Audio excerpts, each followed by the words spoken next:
Welcome and hello. This is a video tutorial on HEC ResSim, and in this lesson, I'm going to be discussing alternatives.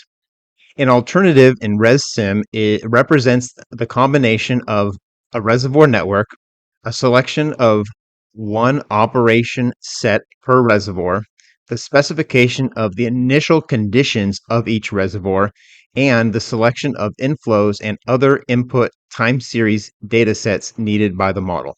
What we're doing here by building a alternative is to prepare all the data a lot of the data required for a simulation. When we run a simulation, then an alternative or multiple alternatives are selected, and a lot of the data required for that simulation is packaged up in what we're calling an alternative. What I have here on the screen is a reservoir network. I'm in the reservoir network module of ResSim with one reservoir, a couple reaches, and some junctions. Let's get started by going up to alternative and then edit. And this brings up our alternative editor. And let's begin by clicking alternative and new. This is going to allow us to type in a name of the alternative and then have the network set. This is the only network I have saved right now, and then click OK. Now we have a bunch of tabs down here in the bottom, and if I make the window wider, they all go in a single row. But if it's too narrow, it goes into two rows like that. I'll keep it this way for now.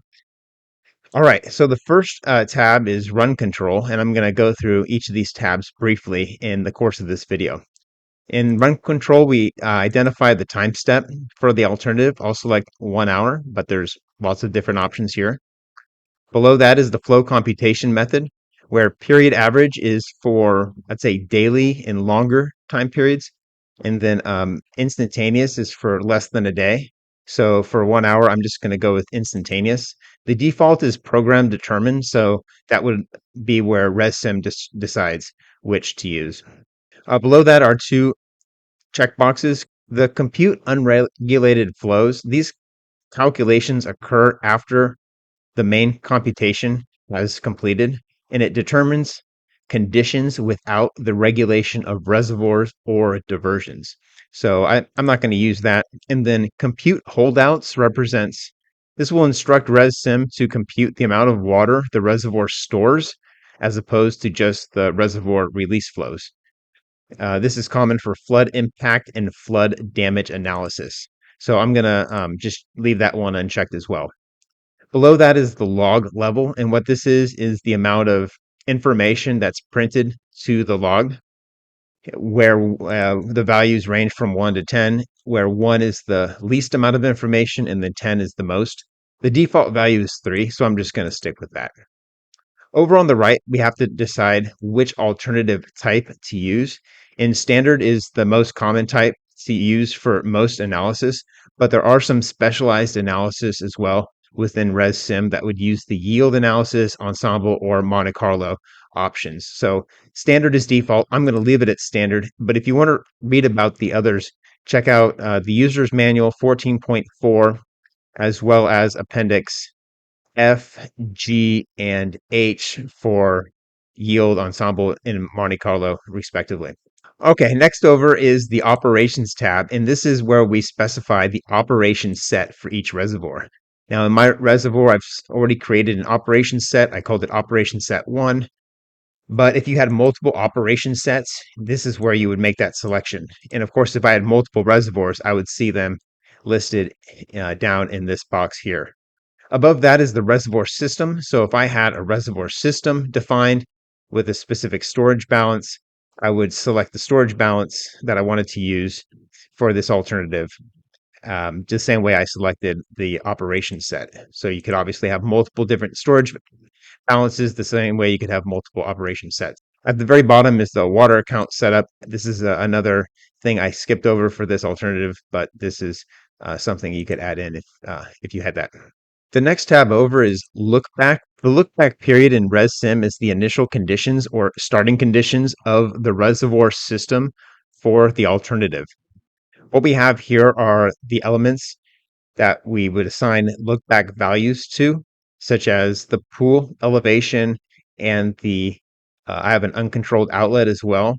in the spill or the flow rate is what I would assign to that.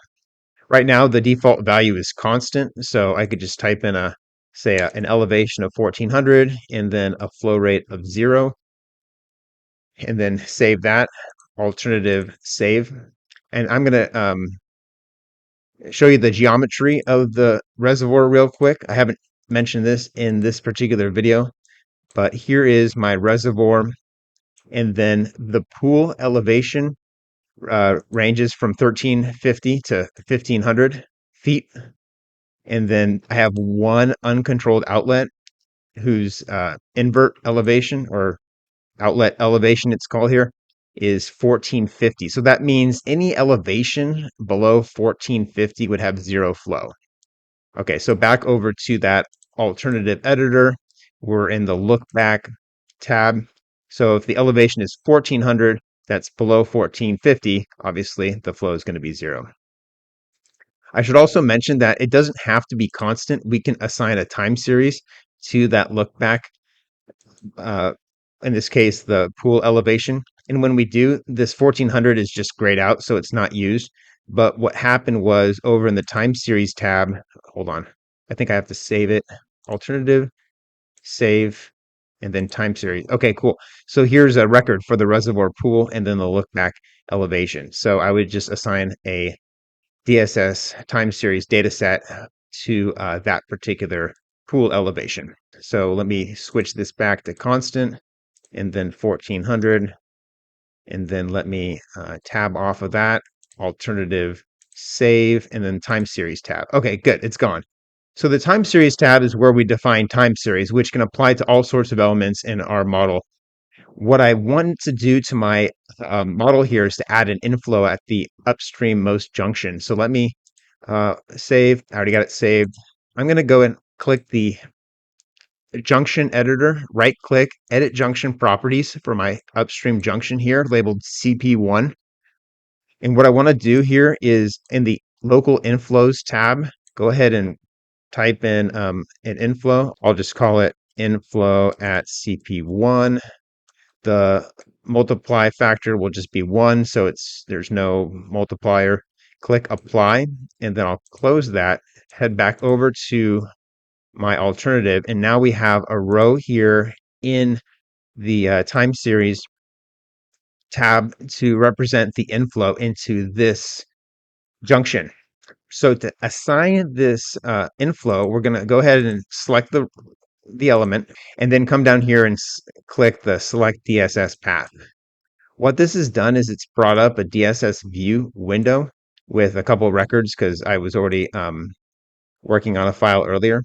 But you go ahead and click File, Open, or you could also click this Open File button here, and then navigate to the file you want. I have my file saved here. It's just called video_38.dss, and click Open. These are the two data sets in that .dss file. So I was already messing around with this before the video, but here are the data sets representing the flow. I should just take a quick time out and say, like, I feel like I'm going a little bit too fast for some of the folks watching this video who haven't used DSS before, because when I started reading about the alternatives, I had to take a time out myself, learn DSS view, and I did that, and I made a few tutorial videos introducing what is DSS view, how do we create these time series. This first time series I'm going to select and then click the plot, and it shows a constant 4500 CFS for the month of July 2024. And then the other plot, I select it, I click the plot. This shows time series data ranging from about 2600 to about 7800 for the first 5 days of July 2024. So I'm going to select this first record. But what I was saying earlier was in the link to this description, I'm going to link to the full playlist showing where I take you through the steps of installing and the program all the way to creating data sets like this one.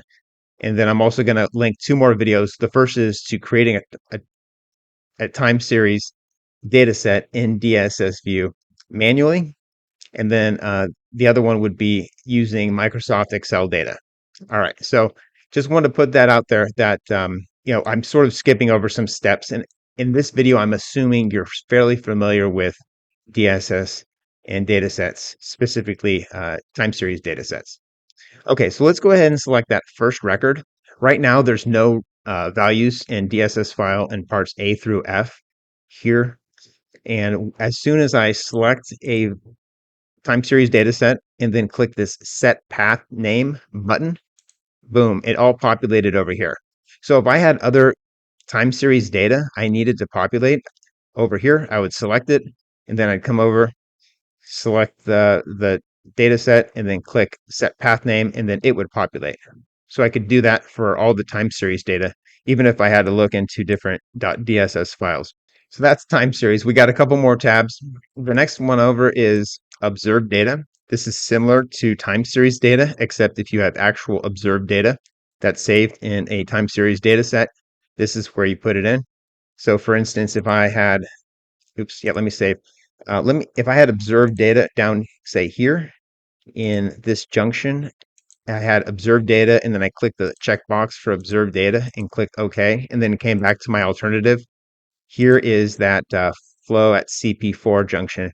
I could, again, select a path that way through DSS view. All right, the next tab over is DSS output. And this is, by default, all the elements are checked, which is a way to tell ResSim during the compute which data to output to the DSS file. If, for instance, you don't need all of this data, you can uncheck the write all checkbox and then go through and say we don't have any power plants, we can uncheck that. If there's any data you need, keep it checked. If it's not needed, you can uncheck it, and that just reduces the write operations during the compute. Okay, so I'm going to change that back to read all though. And then the last tab I want to talk about is hot start. Typically, the look back period is used for warming up the state of the watershed. However, another option is to use this hot start. And what that involves is running a simulation and then saving the state of that simulation to later be used as the initial conditions of an alternative.